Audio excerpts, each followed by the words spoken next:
These AI pen tests are going to add a lot of value in the sense that they're going to be able to catch much more stuff at scale that we can't catch. But I've not seen one that could go out and even find 1% of vulnerabilities. So if you're willing to trust an agent that can't find 1% of vulnerabilities as your pen tester, then sure, agree to it. But I think in general, right now, humans are still going to be at the forefront, and I think they will be for a while.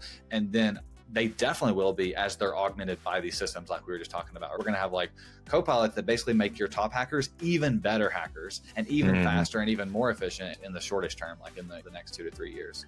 How to hack into AI agents and applications. This is a conversation with Joseph Thacker, who is a bug bounty hunter currently focusing attention on enterprise AI application. You heard that right. He's been part of a lot of private programs where there are AI agents from enterprise available for bug bounty hunters, and he spoke about something that he actually documented on his blog called How to Hack AI Agents and Applications as well. The different attack scenarios, what are some of the common things he's been seeing across AI applications that he's been invited for doing private bug bounty for, and just how evolved the space has become, who are the people we should follow, and a lot more in this conversation. Now, if you personally enjoyed this conversation and you know someone who's looking into exploring the whole AI agent and application hacking, definitely share this with them. Maybe they're interested in the whole bug bounty space of AI applications as well. Definitely share this with them. Now, Joseph, apart from being a bug bounty hunter, he's specializes these days on the AppSec and AI space as well, so definitely check out some of his other content too. However, if you are listening to AI Cybersecurity podcast for the second time or third time, or maybe it's the first time and you really enjoy this episode, you can take a few seconds to show us your support by hitting the subscribe button on whichever audio platform, whether it's Apple or Spotify, or video platforms like YouTube or LinkedIn that you're following this on.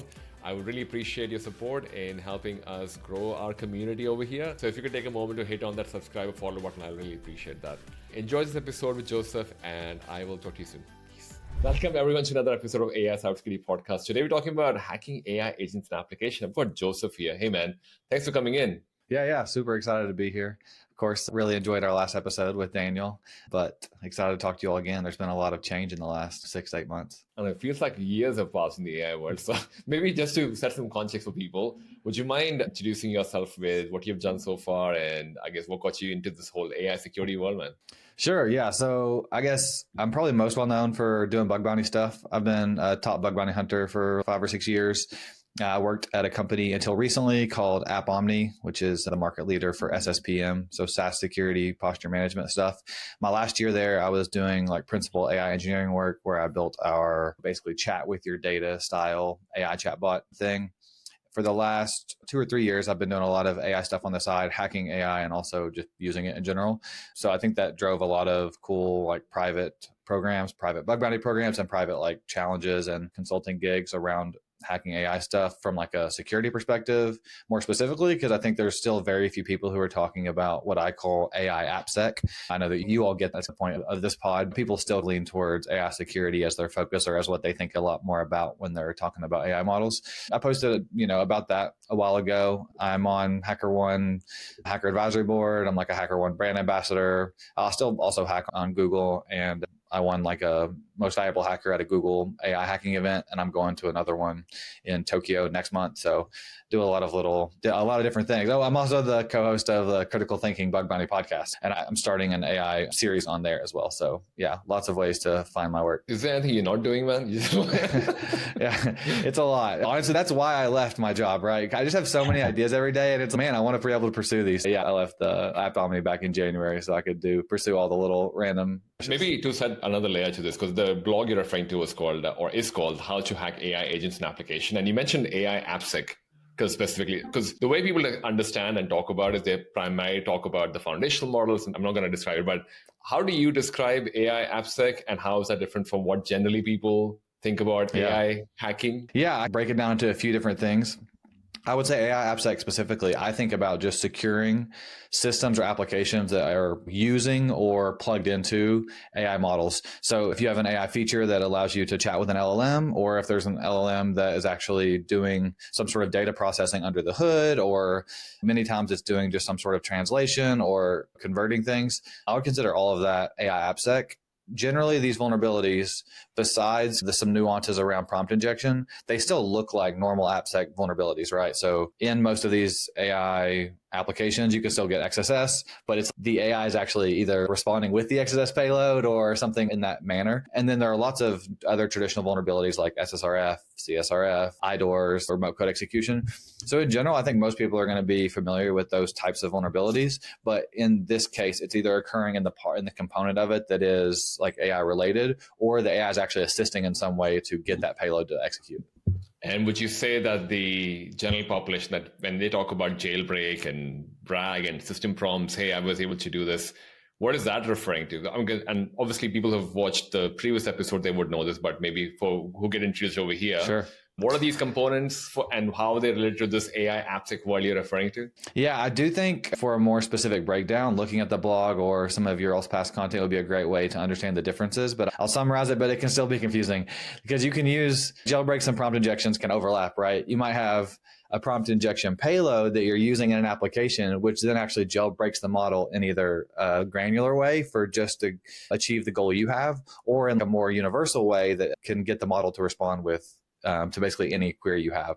So the way I define it typically is a jailbreak is getting the model to do something that the developers or the model makers don't want it to do or say.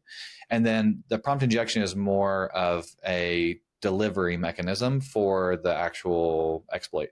What's confusing, and I think that this will hopefully clear up a lot for the listeners and for just people in general who are confused, chat apps are the primary way that we started using AI. And it's confusing because you have an interface to put in input. So it doesn't feel like an injection. But I think if you can wrap your head around that being basically still considered prompt injection, then all of a sudden everything kind of aligns and it's easy to understand. It's just confusing because in the normal, with SQL injection or XSS or whatever else in normal security, injection implies you're getting a command in when you shouldn't be able to. And I think in this case, we designed our first AI apps to actually have kind of that execution as the major feature. And so people don't feel like, it doesn't feel like an injection to them. But I would just say that I still consider a malicious payload that a user is pasting in prompt injection into a chat app. Most people, I think, would define prompt injection more along the lines of indirect prompt injection, where you're leaving a payload on your website and the AI is scraping that and then being hijacked by that. Or you're putting that payload in an object in the database or in your username in the application. And then when the AI is processing that, it becomes hijacked by that prompt injection payload. So yeah, I think that you can often, let's say that you have an app that is used for helping sell you a car. We'll use Chevy as the example, right? And its goal is to just give you information. It's not supposed to be able to agree to sell a car. And so you need a small, narrow jailbreak to convince the model to do something it's not, which is to reply that it will sell you the car for $1. And the prompt injection payload in that exact example was just the user chatting with it. There wasn't any kind of indirect or external source. Yep, that kind of clarifies for me as well. And you mentioned you were doing bug bounty in the AI space for all the hacker ones and everything. I'm curious, now that we defined the difference between an AI AppSec and I guess what the regular AI foundational world people talk about, what are some of the things you're seeing in terms of are you still bug bounty hunting on foundational models, or is it the AppSecs or the AI AppSec? What are you working on researching when you do a bug bounty program on an AI system? That's a great question. Yeah. So some foundation model providers like Anthropic will hold private challenges on these bug bounty platforms where they are looking for the kind of like safety style reports, right? So they might have flags that say, can you get the model to say this? Or can you get the model to talk about that? And then they will actually pay for that. But they have to do it in a flag style because there's a near infinite variation of prompts that would work. You can just remove the period. Oh, now that's a new payload. You get paid again. It doesn't really make sense, right? It's like just the first hacker to be able to get it to do this one thing will then get paid. And I think that flag style is really nice for model providers like you're talking about. But no, the majority of hacking I do is still AppSec focused. These large companies, these Fortune 100, Fortune 500 companies will be deploying a new AI feature and they just want it tested really well, right? So they might run a private challenge and only invite certain people, or they might just send out a promotional email to all the people who are already in their private program and say, hey, we're releasing a new AI feature. Can you go test on it? And so then those are the types of testing that I'm doing. But that testing is more AppSec focused, right? So it's an existing system that we may have seen worked on for years, but now it has AI capability. Yeah. The majority of them are like support widgets, right? So I'm sure you've tested or hacked on or seen other people report vulnerabilities on like little chat widgets on websites, right? Because sometimes it's possible to access other users' questions or the conversation history between like support agents and other users. And so now a lot of this is incorporating some sort of LLM in the response. Usually it's a handoff, right? Like it'll say the LLM might be categorizing it and then handing it off to an agent. Or sorry, handing it off to a human agent. We have to be careful with the word agent these days, right? It might be actually handing it off to a human agent, or other times it will just be the only thing that you can get a response from. And so it can answer within its knowledge base, and then it'll just tell you that it doesn't know if it doesn't know or what have you. And that's probably the most common feature. But I would say a lot of other big companies are now incorporating the chat with your data style features. So, they've got some sort of database on the back end for users or some sort of API. And you can say things like, how many, I don't know, pictures have I created in this app? Or and what are the names of them? And how do I delete them? And it'll help you based on the RAG documentation that you were talking about, or just based on querying the database or API. I do have two questions. Both are, I think, on opposite extremes. The first is, in all of the testing that you've been doing, what do you think is probably the most common issue that you run into that, okay, this is what I'm seeing 80% of the time across these enterprises, and what's your recommendation around that?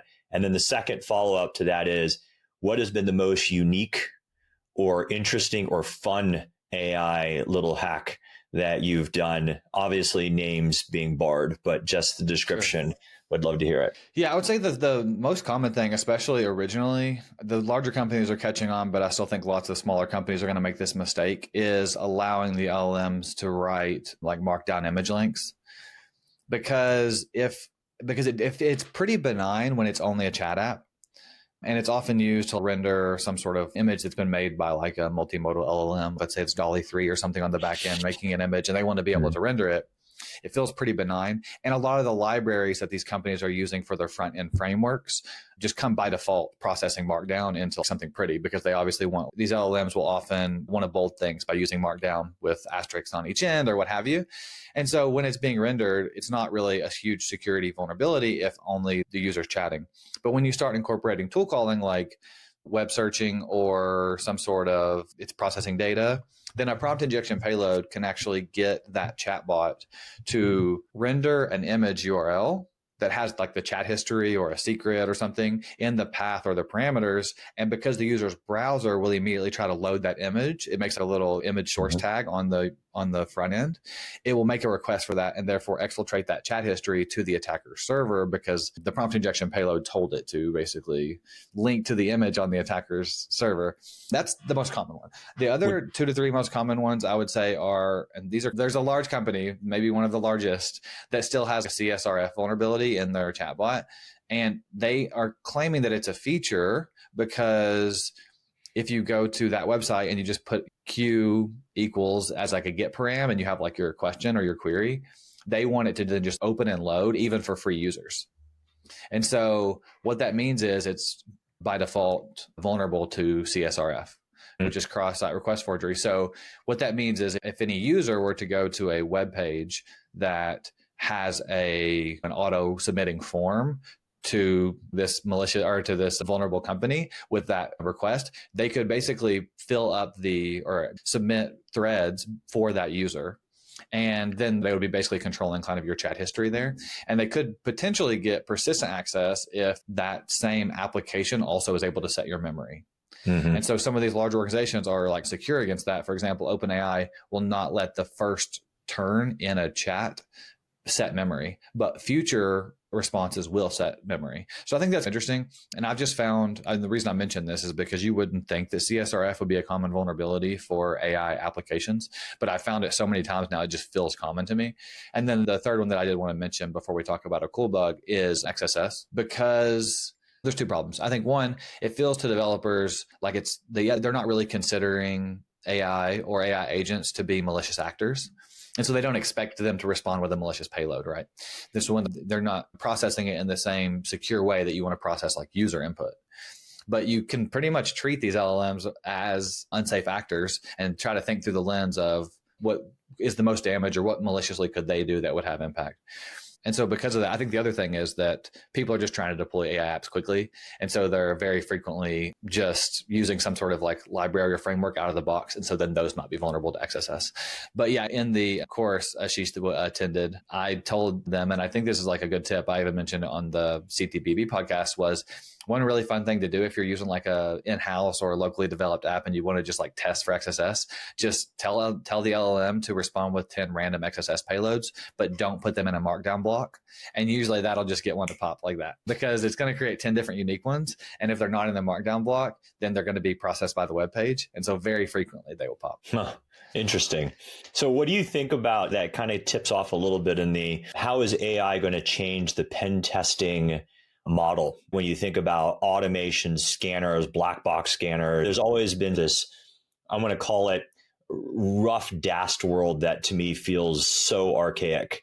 Do you think AI can reignite a better model similar to what you're saying here? AI can just generate and most likely it will pop. You think you can get better tech here because of that? Yeah, so I actually did a TEDx talk on what I call hackbots. A lot of people just call them autonomous pen testing agents.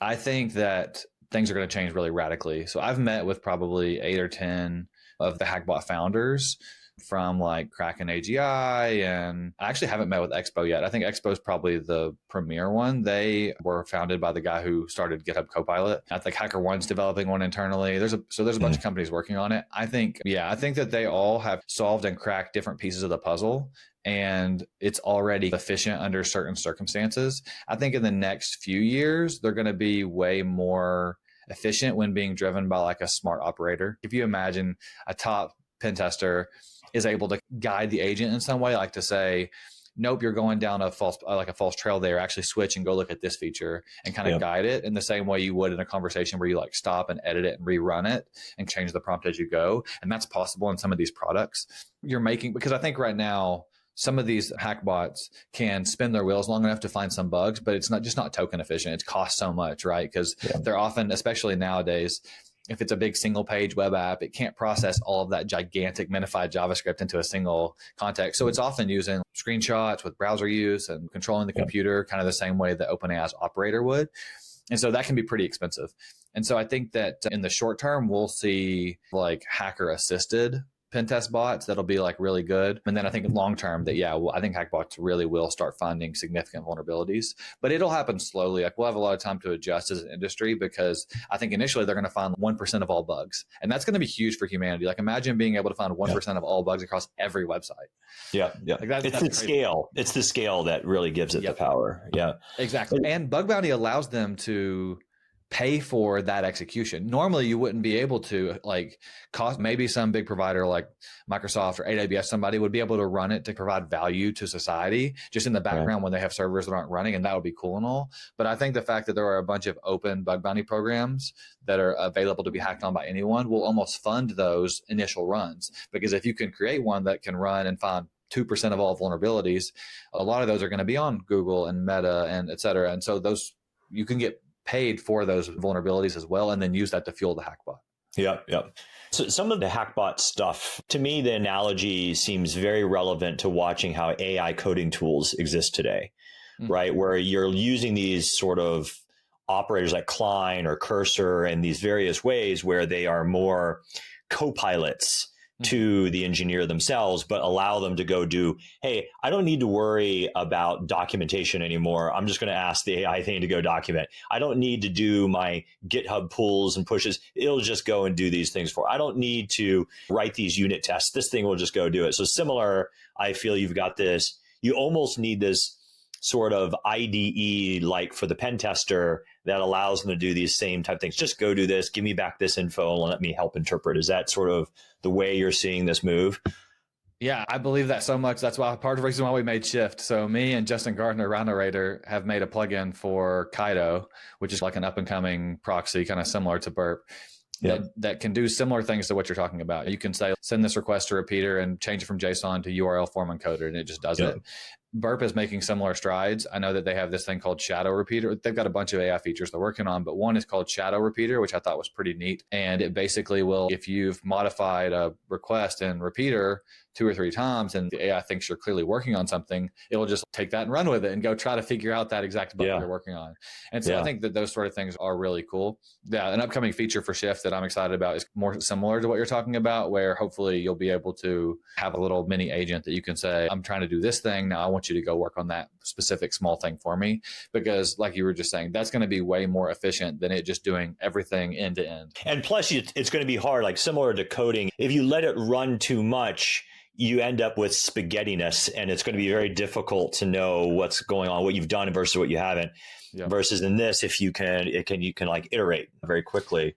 Yeah, I think that the equivalent for that in hacking, and I think this is what a lot of hackbot founders are dealing with, is when you do just let it run and run, the list of anomalous behavior that it finds, like the number of 500 server errors that it gets, grows exponentially. And now you're sitting on a bunch of potential leads or worrisome behavior or false positives that now you have to end up going through it, and it's just too much, like you said. And you end up right back to where we started, which is a bunch of issues that someone has to go figure out how to go deal with. Exactly. A little on the AI hackbot aspect of things.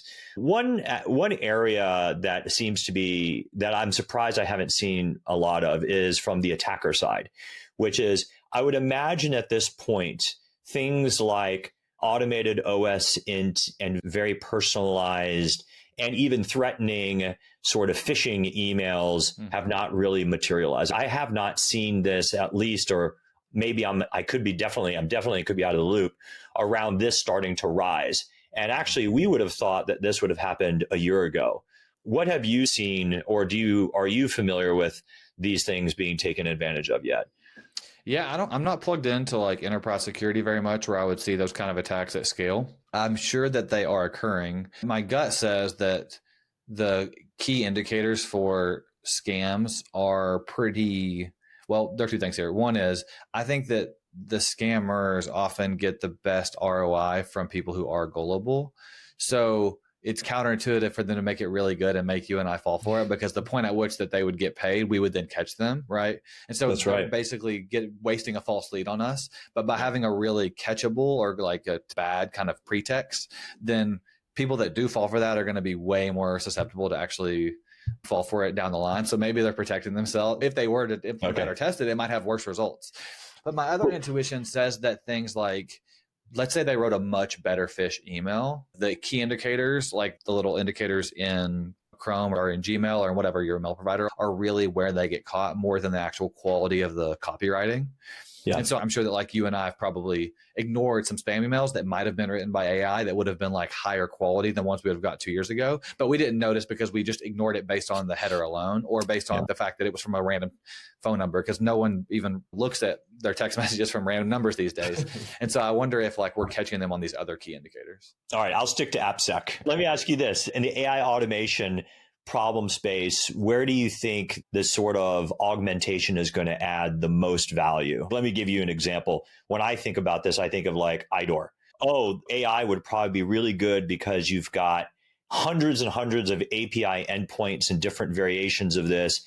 Calling all of these with different types of permissions or potential tokens is exhausting, but AI should be able to do this really well. What do you think are going to be the areas where it's going to make the most progress in finding things that today is very tough? Yeah, I do think I think IDORs are great because you can effectively just swap one ID that the app has seen with another one. Or if it's an integer, you can just increment it. I think a lot of those kind of 1 and 2 step vulnerabilities are where AI is going to thrive initially. The other thing is, I think there's any kind of vulnerability that can be found by processing the data. Let's say that there are lots of small JavaScript files, or if you can even chunk up larger JavaScript files to have them processed.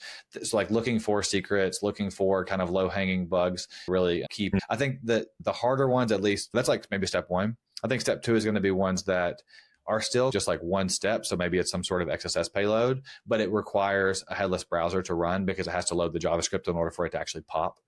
Then I think that'll be step 2. And then I think like the logic flaws or authentication bypasses or those sort of things will come later. My mind jumped to immediately when you said what it's best at is like where it's already saving me time is in like report writing.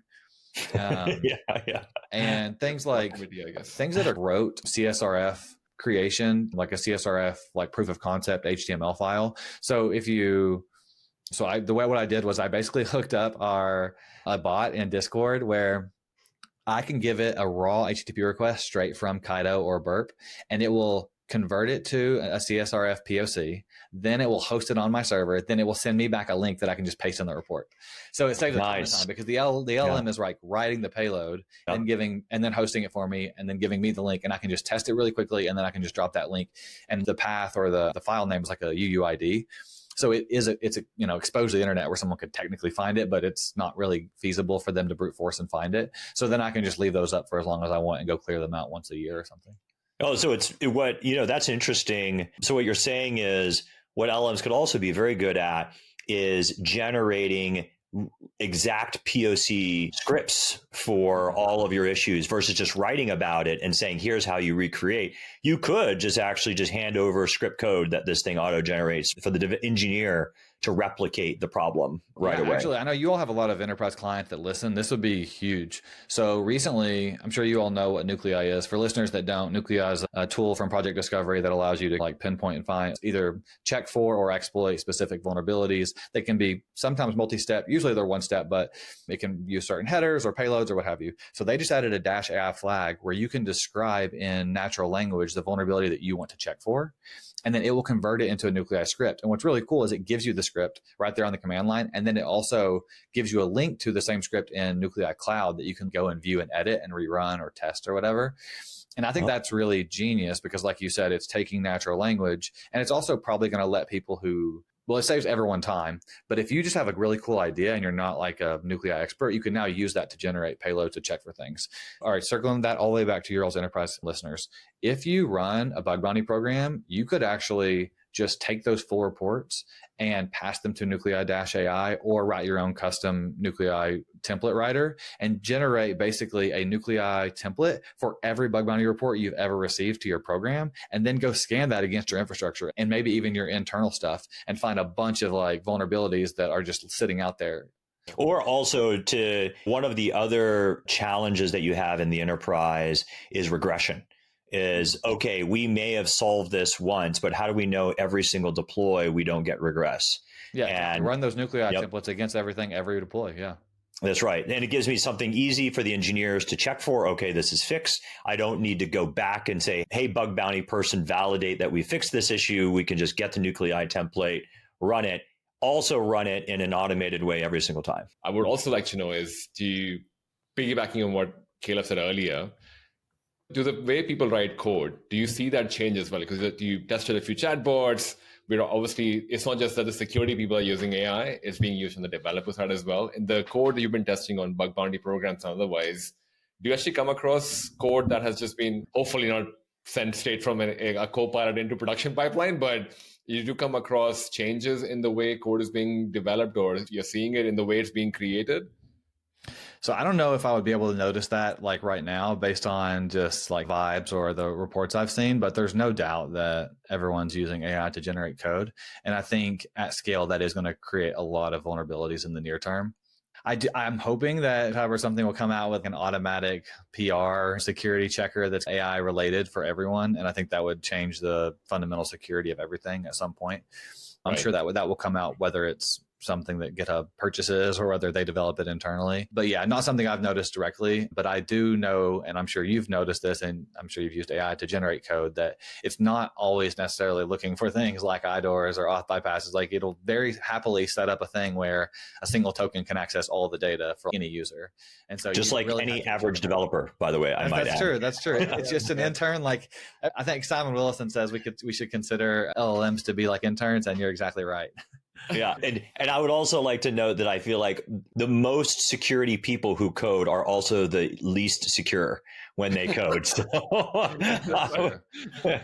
security people I know are not great developers, right? Yeah. They're usually like, this is too high friction for someone to go through this much trouble. Like they do the compute of risk in their head. They're like, I'll fix that. I'll figure that out later. Well, actually, but on the same note, because I think obviously a lot of enterprise still have a lot of legacy code as well. I think I was talking to one of the, let's just say, financial institute based out of the US, and they had a RAG database connected to an internal database with financial transaction and non-sensitive, as I put in quotes over here, air quotes.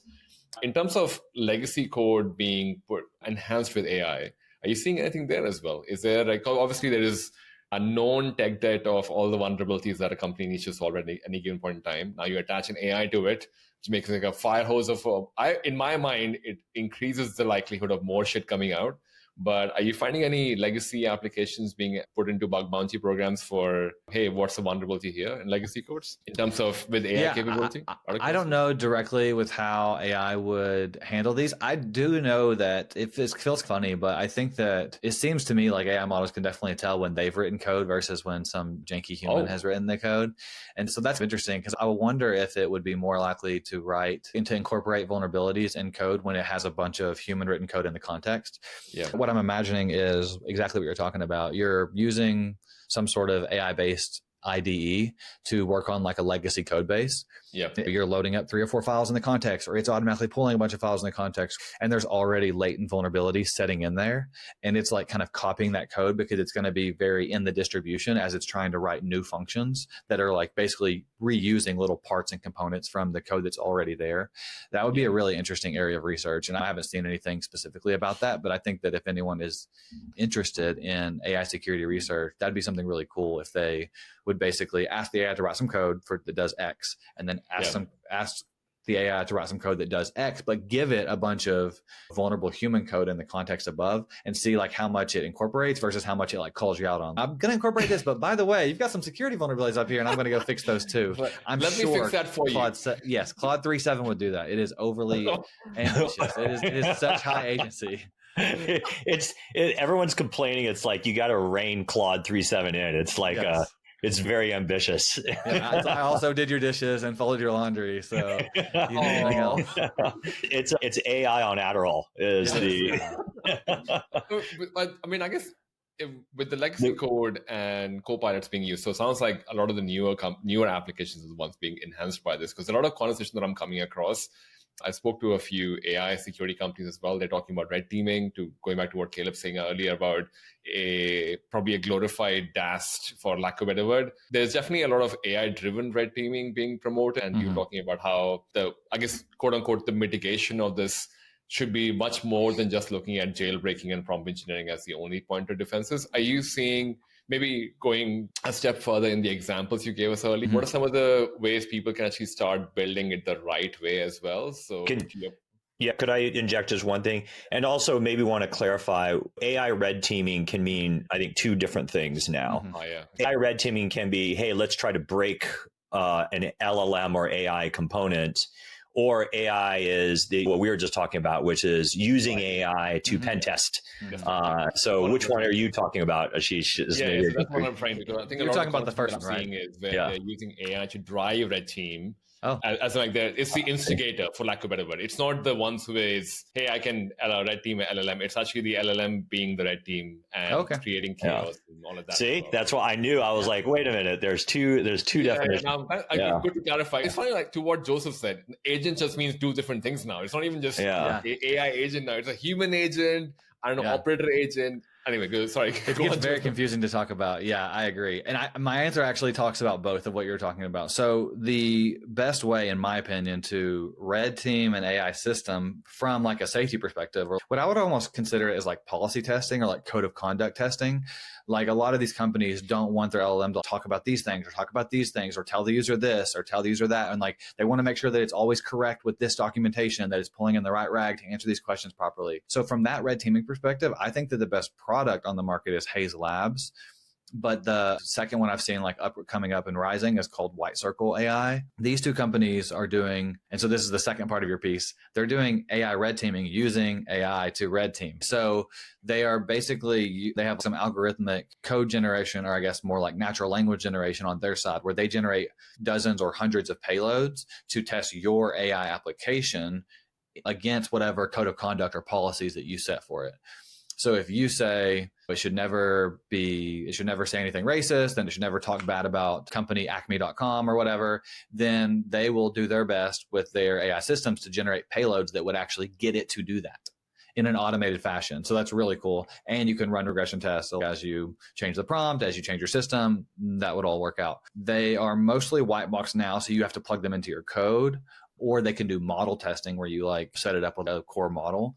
I think hopefully very soon they'll have black box testing where you can basically say, here's our widget on our website, go test it for policy violations. We don't ever want it to agree to give away a car for $1 or whatever. And then Chevrolet could go buy that from them and then test it, right? Yep. And Hayes actually has some pretty cool stuff. If you look that, how do you even come up with unique prompts? Like, for example, take Joseph's Ford issue. Hey, this is a very particular kind of problem with this chatbot. And so most people think it takes a lot of work to even come up with what are you trying to achieve in being able to do that. Hayes, you can just, as a user, you can just go in and say, hey, this is like, we don't want to sell things like we're selling a car and we're a car dealership. And we want to make sure things are in line, and it will auto generate the attack methodologies and risks for you. So it will say, oh, you're a car dealership or you're a car company and you have a chatbot for support. These are the 30 things that you probably don't want users to do to keep your thing in a line. Do you agree with this? And they look at this and go, yes, or hey, can you generate more of this type? And it will auto gen those. And then it will generate the tests automatically to go test it. So it's really fascinating how far this has come, where, now you don't even have to, you can just say, this is the purpose of my website. This is what I'm selling. This is what the kind of functionality it has. And it will go and do all the threat taxonomy automatically for you. That's scary, man. Yeah, I want that kind of product for everything, right? I want that product in, I guess in some ways Amazon has it, but I want that product in everything. I mean, that's what Cursor and other IDs give you when they're giving you the tab completion, or whenever they're giving you like different things to select from to like insert into your code, right? These kind of like smart suggestions are a place where AI models are going to continue to enhance like every area, I think. Yeah. So then how do you then do this with the pen testing bug bounty side too, is what you're doing is, okay, we're doing more completions, more auto suggestions, more task work to go do.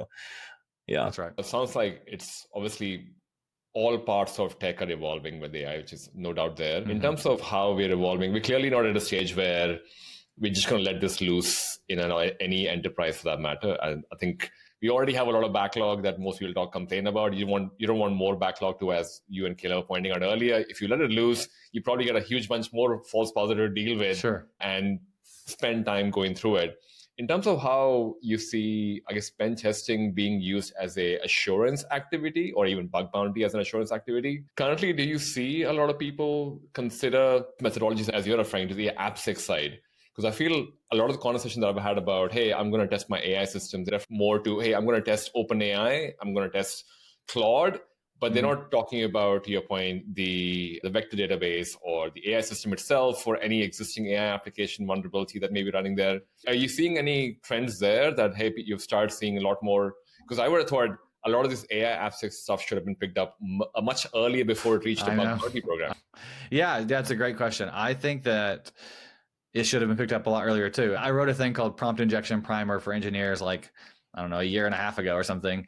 And I was trying to raise the alarm then. And I don't even know if I still don't have the audience. I think at this point, I think it's just diluting and seeping into all of the model providers and all of these Fortune 10 companies. Like I think Amazon and Google and Meta are all thinking about AI AppSec now, but they weren't then. And I was like shouting from the rooftops, like, hey, AI AppSec's going to be huge, because the vulnerabilities just change whenever you incorporate AI into them. You're right, though. I think lots of companies are still not thinking about it, especially SMBs and maybe like more like your Fortune 1000.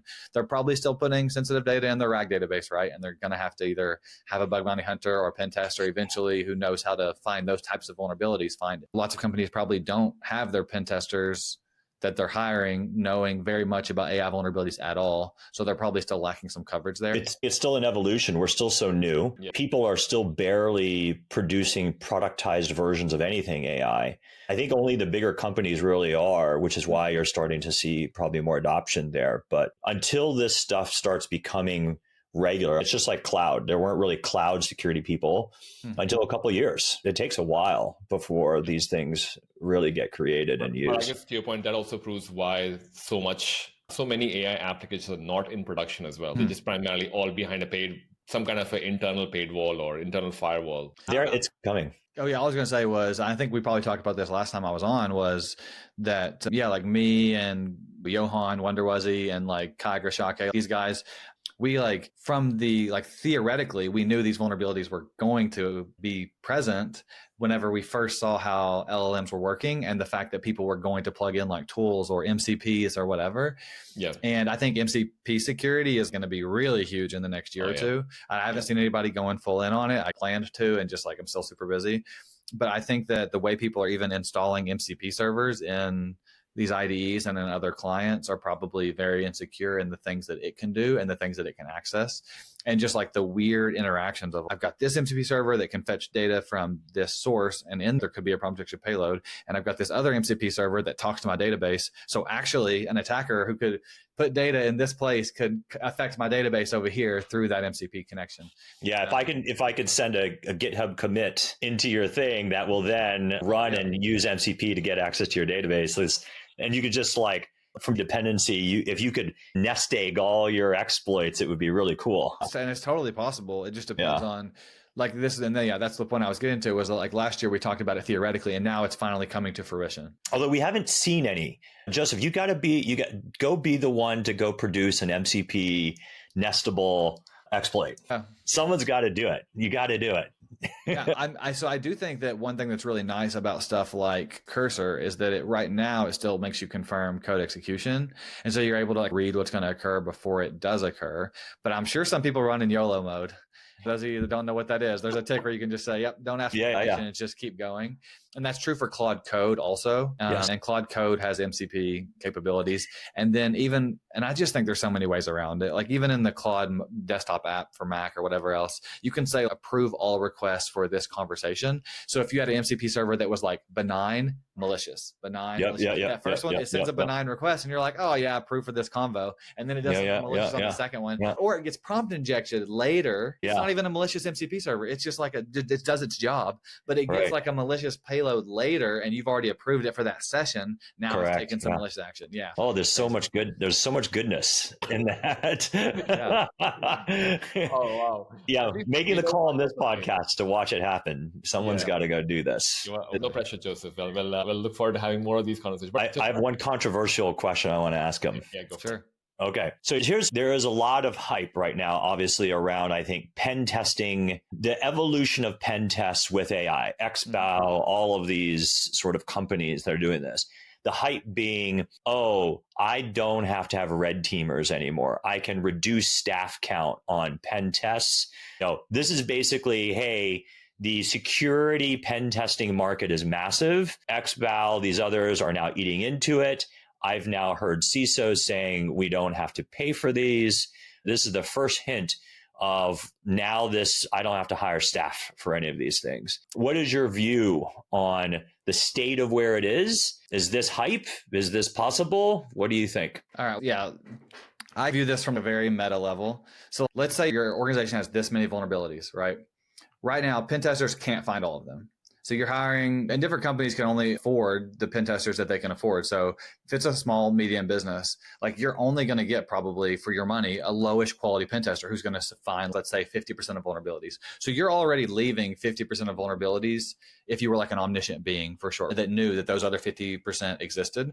You're leaving those on the table. So as a company, you're basically trading money for a percentage increase in your security, and you can never be sure that it's 100%, right? As a bug hunter, Google, PayPal, all these companies, they still get critical vulnerabilities submitted like weekly, if not daily. And so I think that if you are an organization and you're agreeing and you're assuming that an automated pen test at the current quality level is the equivalent to a human, you're crazy. But I think that if you expect that in 5 years, maybe you're not so crazy. I think that if you want the best coverage, you really have to do bug bounty. If you're looking for a slip of paper so you can get SOC 2 compliance, yeah, sure, use an AI pen tester. And if it tells you're good, then and the SOC compliance person will sign off on it, then go have at it. Like I do think that these AI pen tests are going to add a lot of value in the sense that they're going to be able to catch much more stuff at scale that we can't catch. But I've not seen one that could go out and even find 1% of vulnerabilities. So if you're willing to trust an agent that can't find 1% of vulnerabilities as your pen tester, then sure, agree to it. But I think in general, right now, humans are still going to be at the forefront, and I think they will be for a while. And then they definitely will be as they're augmented by these systems like we were just talking about. We're going to have like copilots that basically make your top hackers even better hackers, even faster and even more efficient in the shortest term, like in the next 2 to 3 years.